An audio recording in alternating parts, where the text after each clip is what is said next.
and then finally developing a successful career and opening my world to my healthiest way of living.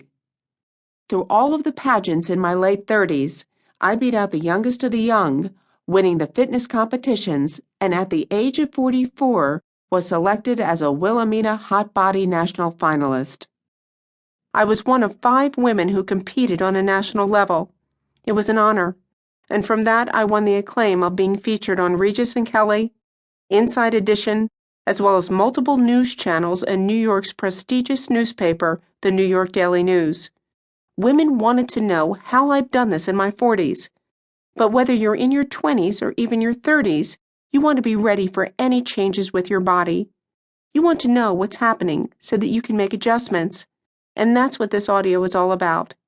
Giving you my inside challenges and completely sharing all of my issues so that you're in the best position to do what you need to do. I do need you to know, though, it has not been an easy ride. Once I figured out how to live a healthier life, my 40s brought changes in my body that were beyond my control. Weight was not easy to keep off. My skin looked dull.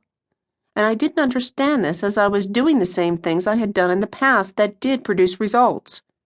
So let's get to the root of the issue. We're women, and we have very real hormones which affect our bodies every month, when we're pregnant, and then continue to have an effect on our lives as we get older. I was always someone with heavy periods, which is a sign of low progesterone. And then in my 30s, eventually my periods were every 21 days, which is also a sign of low progesterone, and a sign that the perimenopausal phase may be coming early. At 43, I was officially in the perimenopausal phase. I had no clue that I was at this point in my life, and had no clue what it meant. Heavy bleeding is a sign, and one period was so heavy that I thought I was hemorrhaging and went to the emergency room. Apparently, my only problem was low progesterone. My doctor didn't explain what my body was going through. I had no clue. He didn't tell me what to expect. He didn't tell me what side effects I might experience during this time and what might be on the horizon. Insomnia, aching joints, thinning hair, short-term memory loss, and a hormonal imbalance that could cause a slower metabolism, and that would cause weight gain. The year was filled with all of these symptoms, and then at 44, the depression hit. I felt hopeless. I didn't know what was going on.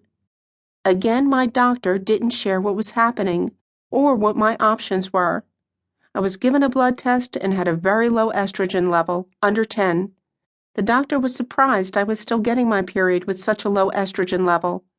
I knew that despite my doctor saying that they preferred not to put women on hormones, I knew it was best for me, and I was experiencing every possible symptom. It wasn't a matter of choice, it was necessity. Year 44 was very difficult. Finding a balance with hormones and the right ones, that was key.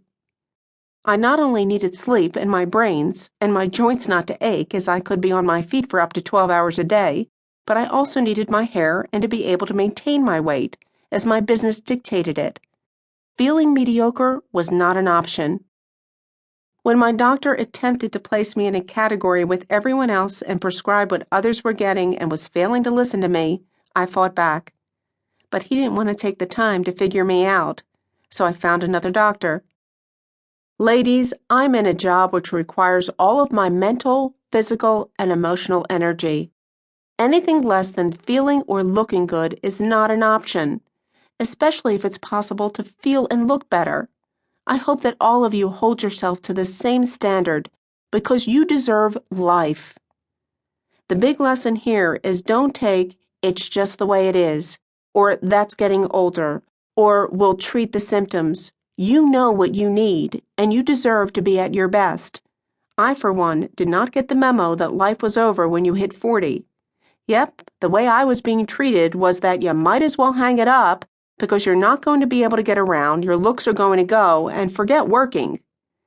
That way of thinking is not acceptable to me, and it shouldn't be acceptable to you.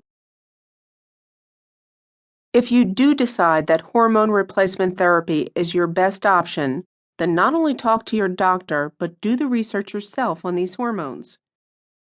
You need to be aware of the